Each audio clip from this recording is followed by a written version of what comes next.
I wanted to let the city know আমি নগরবাসীর উদ্দেশ্যে বলতে চাই, ভাঙচুর থামাতে এবং লুটপাট বন্ধ করার জন্য আমি স্থানীয় পর্যায়ে ইমার্জেন্সি ঘোষণা করেছি এবং ডাউনটাউন লস অ্যাঞ্জেলেসে কারফিউ জারি করেছি। এখন বহু ব্যবসা প্রতিষ্ঠান ক্ষতিগ্রস্ত হয়েছে, যা ভাঙচুরের শিকার হয়েছে। গত রাতে 23টি প্রতিষ্ঠানে লুটপাট চালানো হয়। আমি মনে করি আপনি যদি ডাউনটাউন এল এর মধ্যে দিয়ে যান, দেখবেন দেয়ালে দেয়ালে গ্রাফিতি। এটা প্রতিষ্ঠান এবং বহু সম্পত্তিতে বড় ধরনের ক্ষতি করেছে। তাই আমার বার্তা হলো, আপনি ডাউনটাউন এলাকাতে বসবাস না করলে বা কাজ না করলে ওই এলাকা এড়িয়ে চলুন। কারফিউ ভঙ্গ করলে ব্যক্তিদের আইন প্রয়োগকারী সংস্থা গ্রেফতার করবে এবং আপনার বিরুদ্ধে মামলা করা হবে।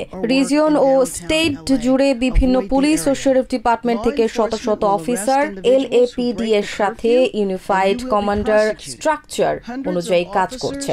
আজ রাত 8টা থেকে সকাল 6টা পর্যন্ত কারফিউ কার্যকর থাকবে।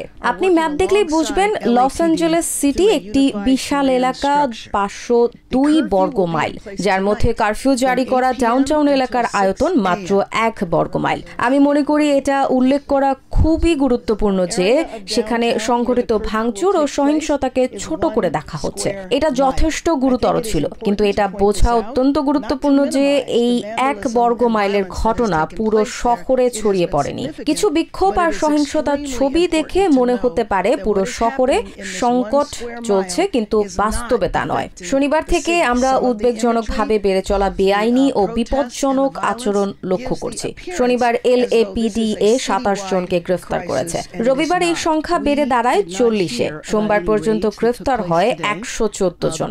আর শুধু আজ একদিনে 197 জনকে গ্রেফতার করা হয়েছে। আজ কোনো অভিযান হওয়ার খবর আমরা শুনিনি, কিন্তু সমস্যা হলো আমরা জানি না এই অভিযান কতদিন চলবে।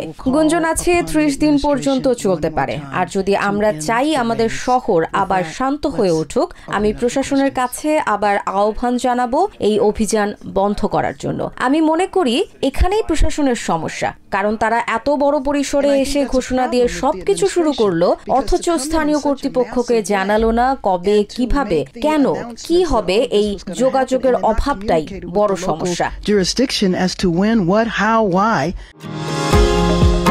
নিউ ইয়র্ক থেকে সম্প্রচারিত TVN 24 টেলিভিশন বিশ্বজুড়ে বাঙালির কণ্ঠস্বর।